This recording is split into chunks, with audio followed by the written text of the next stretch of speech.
morning, everyone. Thank you for coming to the presentation today. We're hoping to get this wrapped up in about 30 minutes, and let's go ahead and get started right now. We're going to go over alternate applications. So we're going to go over RSIC-1 clips and different uses of that RSIC-1 clip and different installation methods and different mounting methods for that same product. So let's get right into it. Lately, we've been having a lot of questions about the RSIC-1 low profile, and it's a great product. Used to have a different design to it. We redesigned it to make it a little stronger and a little easier to install for ceilings. The side mount bracket is a triangle bracket. It gives it a ton of strength and allows you to side mount it on the joist. And what this gives you is some flexibility in your ceiling height. So you can run the furring channel parallel to the joist and suck it up into the cavity so that your the back of your gypsum board is only about a 1/4 inch clear of the ceiling joist. So when you insulate this cavity, it gives you basically the similar or same acoustical performance as the standard RSIC-1 with a much lower profile. Works great in basements and remodels where you already have a limitation on height maybe. You've already got 7'6" ceiling or 7'8" ceiling. You don't want to lose much more space. This product allows you to do that. It also allows you to adjust that ceiling height. So if you have an inconsistent bottom joist, you would set the back of your gypsum board or the bottom of the furring channel to a 1/4 inch from the lowest joist, and then it gives you some flexibility to compensate for those inconsistencies in construction or in lumber, especially in some older buildings. Next product we want to talk about is the RSIC-1 EXT04. So this is the I guess counterpart to the low profile. This gives you the ability to drop a cavity up to 4 inches. So it's a similar side mount, different bracket, but similar side mount, but with a 4-inch extension. So let's say you've got, similar scenario basement where you've got maybe not a ceiling height issue, but you've got plumbing and electrical run on the bottom of the joist instead of hidden up in the cavity or punched, drilled and punched through the joist itself, like you would see in a, typical assembly. So with this, it allows you to drop your ceiling up to 4 inches. Again, can either be used to level a ceiling, so get rid of some of those inconsistencies in the joist, but also allows you to run your furring channel parallel or perpendicular to the joist. So you have an HVAC duct that sticks down 2 inches, gives you the ability to just cover that up and not have to worry about it. So great product. Again, side mount, gives you adjustability and will drop up to 4 inches. Next product is the RSIC-1 Retro. So I want to address this product because we have this come up quite often when you have, let's say, a commercial tenant improvement, so a TI build out, and the owner won't let you touch the primary wall because it's got its fire rating and it's already built, and he doesn't want to take the gypsum board off and maybe risk changing the fire rating of that system.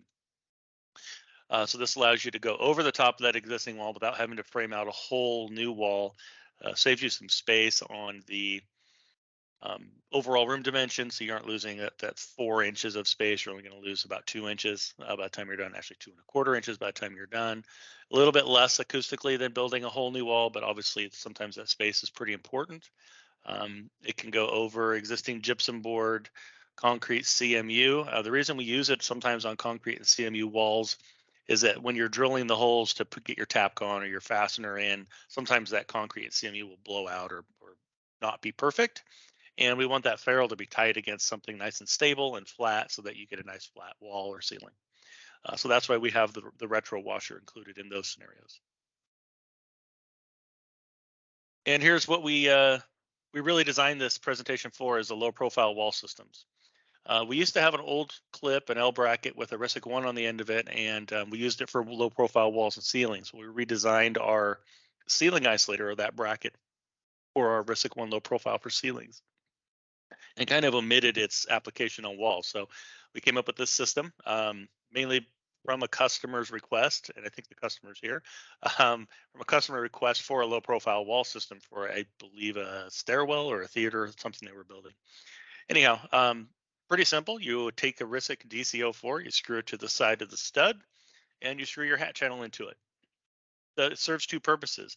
It gives you a connection point at whatever intervals you need it, so you can add more RSIC DC04s or could take some away based on your load required, whether it's 2 layers of gypsum board plus an acoustical panel or whatever you're using. It also allows you to use a little bit heavier gauge hat channel. So if you need to use 20 gauge hat channel, you can. on this. We really don't recommend this if you're going to be installing heavy cabinets or heavy shelving or maybe a large piece of art, only because there is some I don't want to say risk, but there's some variables here that this allows for a lot of vertical movement. So when you load it, you may have a quarter inch of set, and we want to make sure that we aren't creating a position where something could be shorted out. So we really don't recommend it for heavy loads. We'll get to that here in a second. But a great system for creating a low profile wall. I think the next slide has a better image, like a top down image. Yeah, here's a great view from the back. You can see the DCO4 installed to the side of the stud and the hat channel screwed in. This has the screws going backwards. You can screw it in either direction, doesn't matter. We just recommend that use a short enough screw so that you can't hit the back of the gypsum board. It also is great for a radiused wall or a barrel ceiling. So a lot of times, the hat channel on the RSIC-1s has to be installed perpendicular to the framing members. In this scenario, you're going to be installing the hat channel parallel to the framing member, so it allows you to follow that framed curve or that radius. So again, it can be used on, let's say, a stairwell radius, a theater. Let's say you've got a radius area where you're going to have speakers mounted inside of there. This allows you to cover that with gypsum board without having to trim a bunch of hat channel and create a section piece of hat channel to create your radius. So great application there. Again, very versatile product, which we'll get to here shortly.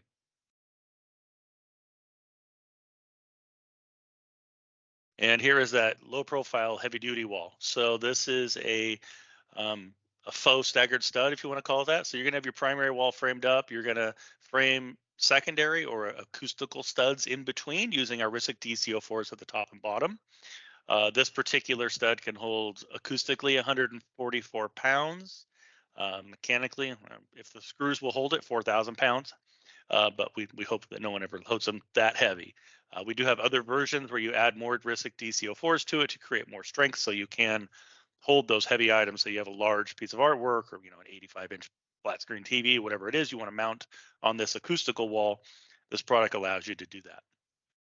And again, what it is just a second stud with RSIC DCO4s on top and bottom, and you float it into the cavity between the other studs. You just leave it a little bit proud of the top and bottom plate, so you end up with a staggered stud design, but yet half of the studs are acoustically isolated. We're going to continue on the RSIC DCO4 for a few minutes here. Again, it's an L bracket. It's a very versatile product. So it gets used for us or by us in ceilings and wall systems all the time. There's a lot of other applications. But you can see here on the far right-hand side, this would be, let's say, a steel stud wall. We're using like a double stud steel stud wall where you want to frame a new wall off of it. I know we talked about the retro earlier. This gives you another option to support that stud without it being mechanically fastened to the primary stud. The next image down would be that retrofit. So you've got an existing, let's say, demising wall or an existing wall, and you want to build a second wall inside of that. Allows for you to, again, isolate that secondary stud without it actually being connected to the primary wall, other than through the rubber isolator. Same thing for wood frame walls. Now in ceilings, we have quite a bit of flexibility here because it is a 4-inch long L bracket. You can see here in the images, we have a hanger wire dropping to drywall grid. We also have hanger wire dropping to a cold roll channel, which is a little bit older style or maybe less used style than it used to be. We also have the DCO4s in this scenario under concrete with a steel stud directly on it. And this was actually used in a job in Seattle, Washington, where we had a metal corrugated deck or metal Q deck, pan deck. And they installed the RSIC DCO4s directly to the bottom of that, installed new steel studs or steel joists, I guess, insulated the cavity and put in their ceilings, and we're super happy with the results. I think we have a field test on that somewhere on our website, which you can find. I think if you search SSA acoustics on our website, you can find that test report if you have access to the assembly selector. Here we have our RSIC DCO4s. Again, top right side is kind of what we built on that job in Seattle, except they had a steel stud attached, not drywall grid, but this gives you a flexibility and drop. You can also use it for building a soffit. So you see here on the bottom right, you have a framed soffit using the RSIC DC04. So this would be, let's say you have a primary ceiling in a higher ceiling area that is a RSIC-1 ceiling, but you have these soffits that you have to drop either for decoration or for services. So you have HVAC in one, and the other one you have, maybe a vent pipe for your bathroom and kitchen. So it gives you the ability to isolate the frame system and have an acoustic isolated frame that holds all of these accessory items or additional items, and or just gives you the way to build an acoustical or architectural design using a good isolated product. We also have the wall off of another wall, which we've talked about a couple times now. These are just a couple scenarios where you have, say, a concrete wall and you need to build a steel stud wall inside of it. You want to add RSIC-1 clips to it, you don't. Your choice there. I'm sure Mike will have some opinions on that. Acoustically, whether or not you need the second clip or not. RSIC DC04. So again, very versatile product. You can use it to isolate an electrical box. On the top right, this is a ceiling fan or like a chandelier box. So a lot of times in ceilings, you have your RSIC-1 ceiling, and then you still have to have your ceiling fans attached right to structure. That's great, except when you turn the fan on, it creates a vibration. It may transmit that vibration upstairs. Also, when people are walking around, if they have heavy impacts, they might be creating a vibration on that chandelier or fan below too, so the lights might shake a little. Similar mount we use for the RSIC DC04 projector mount. Again, RSIC-1 ceiling, the projector is mounted separately so it doesn't shake, but it's also very stable in there. You can also use it to mount a speaker box inside of a wall or a ceiling. So you built a speaker box and you would mount it to the framing with the DC04 clips, creating that independent system. So the box that's doing that speaker generates vibration, it moves. The box can shake and rattle a little bit, but it doesn't move the framing on the outside. Also, on the far left-hand side, you see here our garage door silencer kit.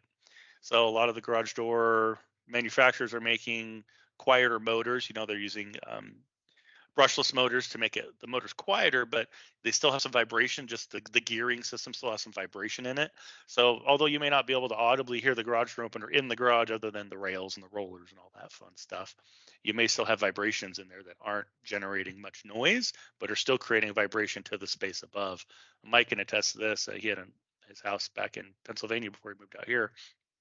We almost would have to stop talking and wait for the garage door opener to finish before we could start our conversations again.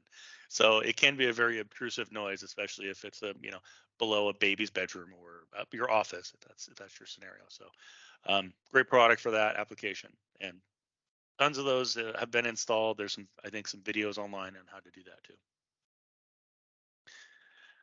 And I just wanted to touch on this real quick. I went through the RSIC DC04 and kind of showing some of these adaptations, some of these options.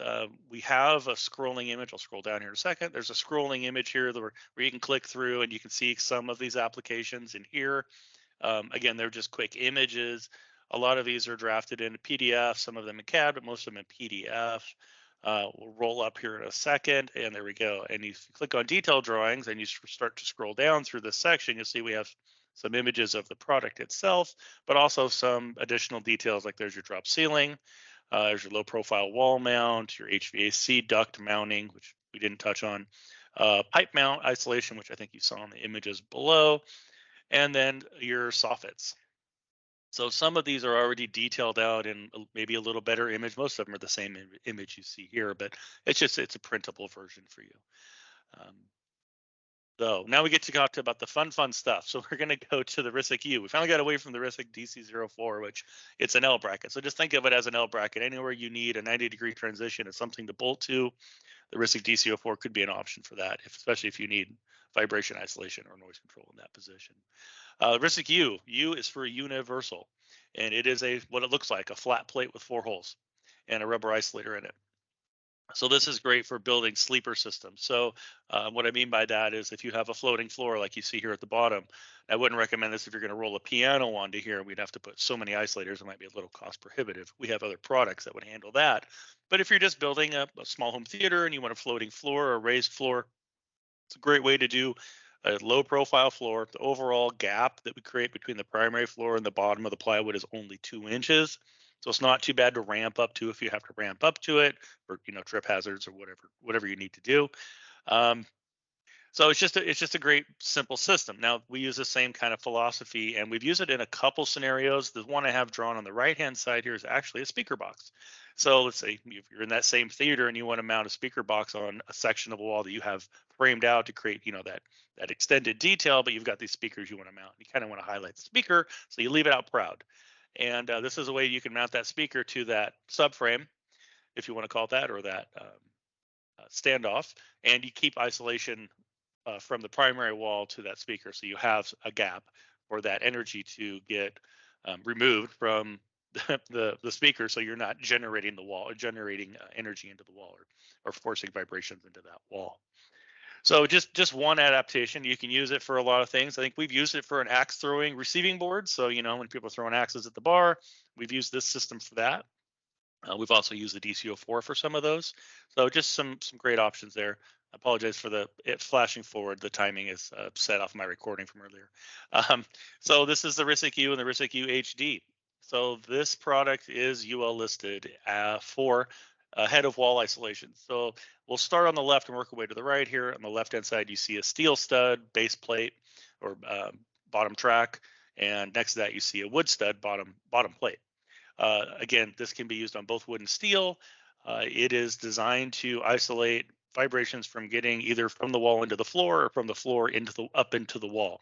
So if you've got a highly active space on one room and the other room on that floor is, let's say, separated, but yet the wall's built on the active space, half of the room, that'll slow that energy transfer down or remove that energy transfer from the floor into the wall.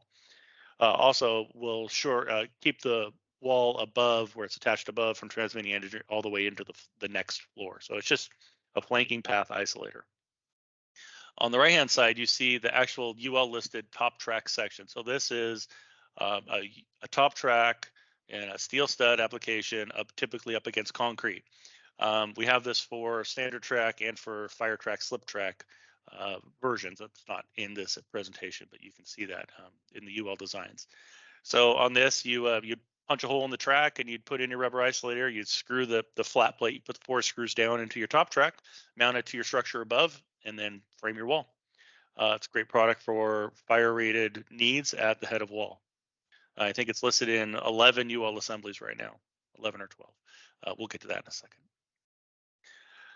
We also have our RSIC-WFI, so wall frame isolator. Same basic philosophy. We just removed the L bracket and we're just drilling a hole and using the rubber isolator as a grommet through either the wood or the bottom track on the steel stud or a steel track.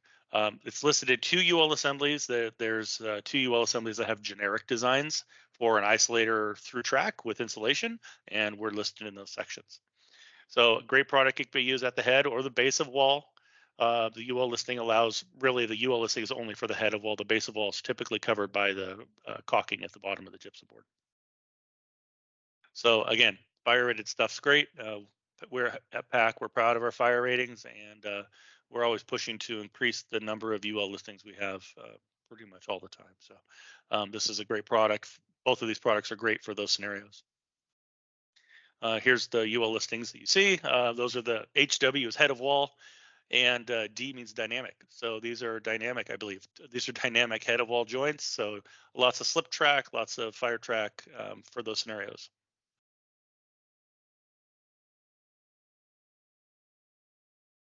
And hopefully I didn't talk during this. I forgot to mute this video. What I wanted to show here was just our product selector. So if you have other questions about other products and other uses, you can see on the left-hand side here, you can scroll down and you can select by isolation type, by product name. Let me see if I can back it up here a little bit.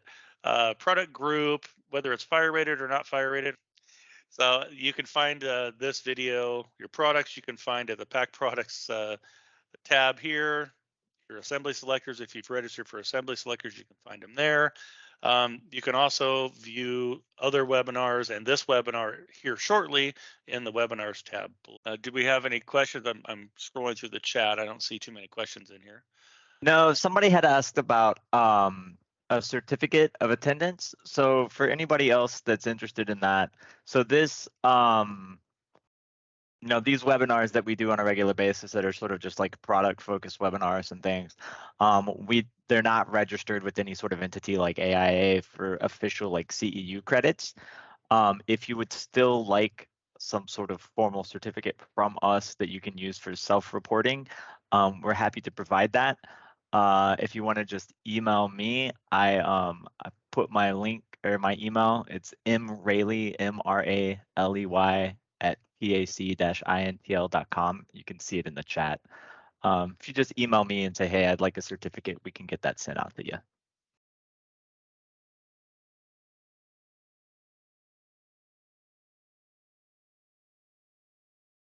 Harold, currently we don't have a product specifically for commercial overhead coiling door isolation.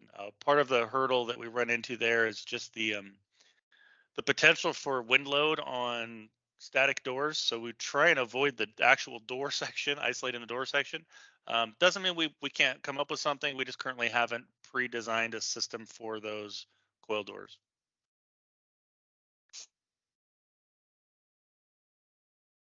I see. Elzo's like, hey, can you talk about your RCB? Yeah. So that was one product we didn't. Thanks, Harold. One product we didn't touch in here, only because I wanted to keep it under 20 minutes, which I think I hit right on the button. We do have our RCB cabinet backer, so it is an alternate mount. You can see it in Mike's background right there on the right-hand side of him. Oh yeah. So the RCB goes on your walls that are using resilient channel that are going to be isolating a cabinet, so kitchen cabinets or bathroom cabinets. Mainly the uppers. So what we found is when you use the typical method, which is putting plywood between the RC channel to mount your cabinet to, you run into an STC that changes from a 54 to a 46. You can see it right there in the background as it fades in and out.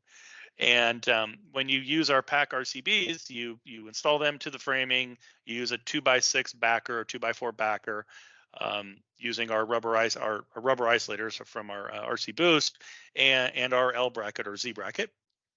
Mike, looks like Mike's bringing it up. We return the wall back to its original STC. So if you're working on a project with RC channel and they're installing cabinets, that wall typically is going to be very poor performing, below minimum code by a substantial amount. And the RCB returns that wall with those cabinets on it, loaded and unloaded, back to its original STC, I believe. I think loaded we hit 53, unloaded 54. I'd have to look at the data.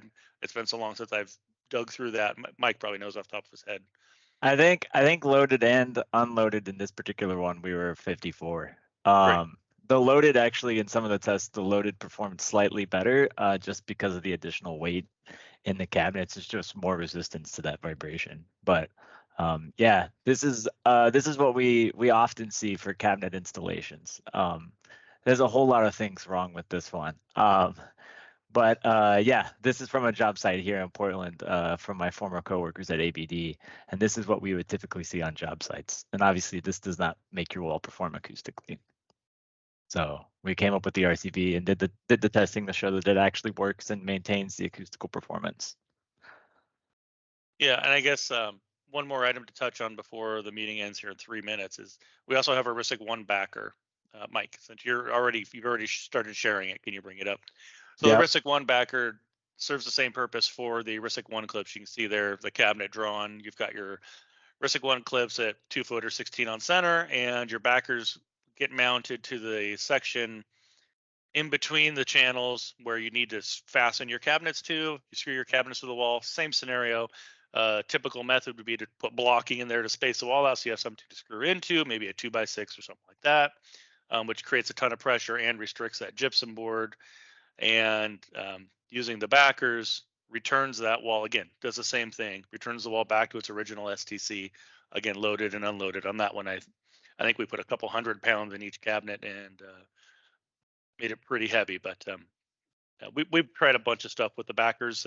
We mounted TVs on it. We've mounted cabinets. We've mounted large, heavy flat panel type items like big artwork. And just from a weighting standpoint, it wasn't art, but it was a large, heavy item.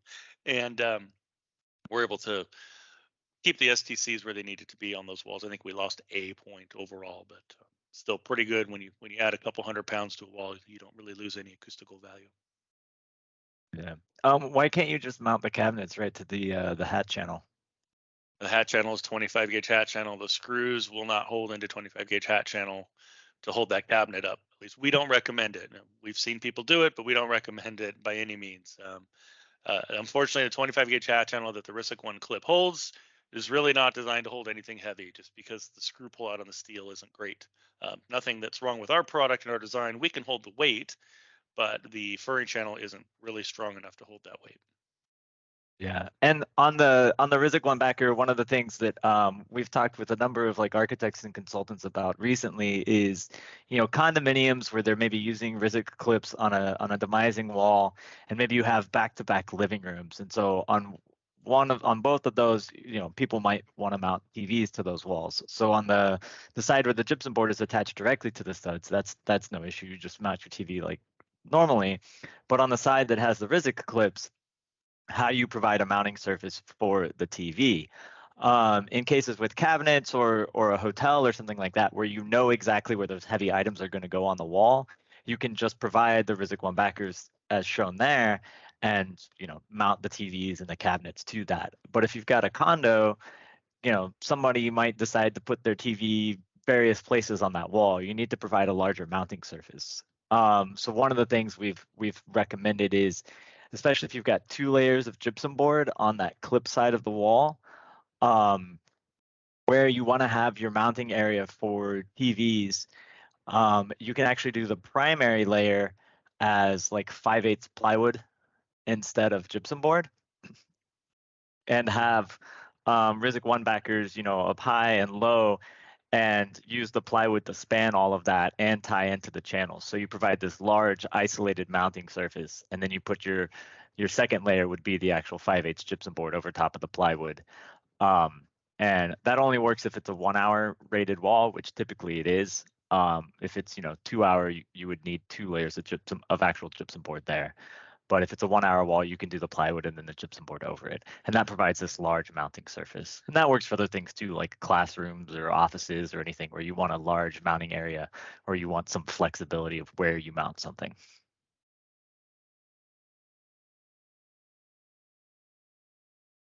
Great. Harold, if you want to send us some images on your overhead coiling door. We'll be happy to take a look at it, see if there's something we can come up with. Yeah, it's worth mentioning that a lot of these products in here, and I think Mike kind of touched on it, a lot of these came from customer requests, like, Harold saying, hey, I'd like to see something for commercial overhead coiling doors. People have said, hey, I want to use your isolators, but I need to do this with it. Can we do that? And Mike and Elza will usually jump in and start trying to come up with ideas for things. So that's why we have so many different versions, iterations of the RSIC-1, is in large part because of customer requests. So don't hesitate to ask. Certainly not going to promise we'll come up with something, but it's worth having a conversation. Okay. Well, I think there's no more questions. We can close her down. Hang out for Yeah. I mean, we'll hang on a few more minutes in case someone wants to has a last minute question or wants to chat. But thank you, everyone. I really appreciate your time. I know 30 minutes is a quick way to run through 10 products, but somehow we were able to do it. Again, any questions, email, text, send us an email on our website, jump on the chat, however you want to get a hold of us, we're always available. Yeah, and also just a plug that next Thursday, so a week from today, we'll be doing our quarterly webinar. That one is accredited, listed with AIA. It counts for one learning unit with the HSW sub thing, whatever. It counts for one HSW credit. I never know what to call those things. So we'll be doing that. It's 10 a.m. Pacific Standard Time. Be looking for emails and posts on LinkedIn, and you can also go to the webinar portion of our website, find it there to register for that.